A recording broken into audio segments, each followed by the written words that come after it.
The Australian Animal Welfare Standards for the land transport of livestock are being implemented in every state and territory. This short film will help you understand what's required in order to comply with them. The film covers those standards which relate to handling livestock correctly during the transport process, the do's and the don'ts, the use of electric prodders, and the minimum requirements for livestock vehicles and facilities. That means yards, ramps, and raceways. Codes of practice help us to determine what should be done to ensure good animal welfare outcomes. Standards are written into your state legislation as a must and are enforceable by law. The standards are relevant for anyone who is mustering or processing livestock in yards prior to transport, loading them onto vehicles and transporting them, or receiving them at a destination. Everybody is required to be competent to do their job and handle animals correctly. We're now going to look at some standards which apply to handling animals during transport.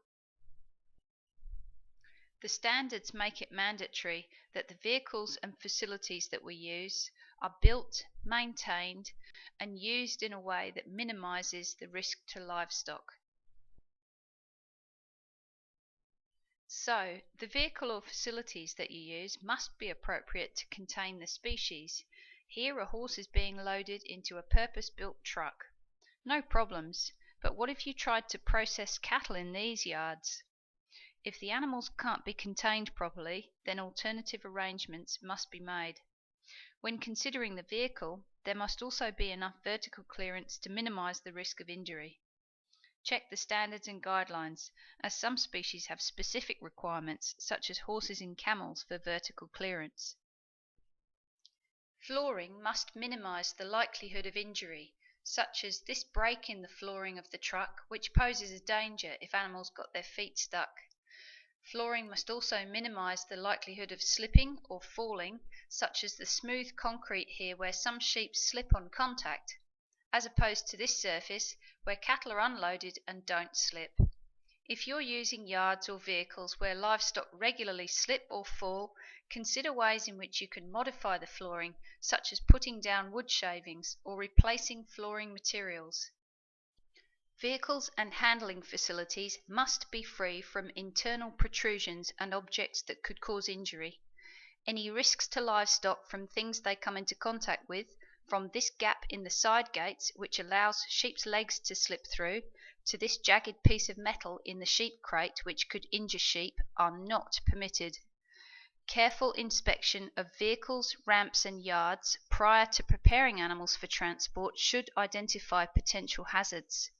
Good maintenance on all yards, regardless of their age, is important. Remember, putting animals at risk by failing to manage vehicles or facilities is a breach of these standards and penalties may apply. It's the driver's responsibility to make sure that the vehicle is backed up to the ramp properly, so as the gap is narrow enough that livestock will not slip down it or get their feet caught during loading or unloading. The standards state that animals must be handled in a way which minimizes pain or injury. There are some specific actions which are now prohibited. With the exception of poultry, you must not lift livestock only by the head, ears, horns, neck, tail, wool, hair, or feathers. Adult livestock must not be lifted by a single leg, and no animal can be thrown or dropped. Livestock must not be struck in an unreasonable manner, or punched or kicked. The use of the electric prodder is strictly governed by these standards. It is prohibited to use the prodder at all on alpaca, horses, emu, or ostrich. All other animals have restrictions for the use of the prodder. Prodders may not be applied to the genital, anal, or facial areas of any animal. They may not be used on any animal under 3 months old, or on any animal which is unable to move away, or excessively on any animal. Additional restrictions apply to the use of the prodder on buffalo, camels, deer, goats, and pigs. Check the standard to see what is and is not permitted when using a prodder for these species.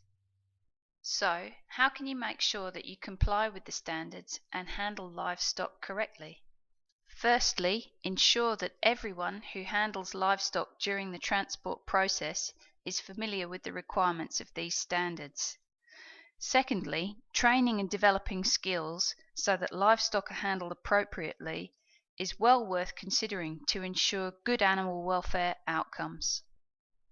Thirdly, make sure your facilities and vehicles are appropriate to the species you're handling and well maintained.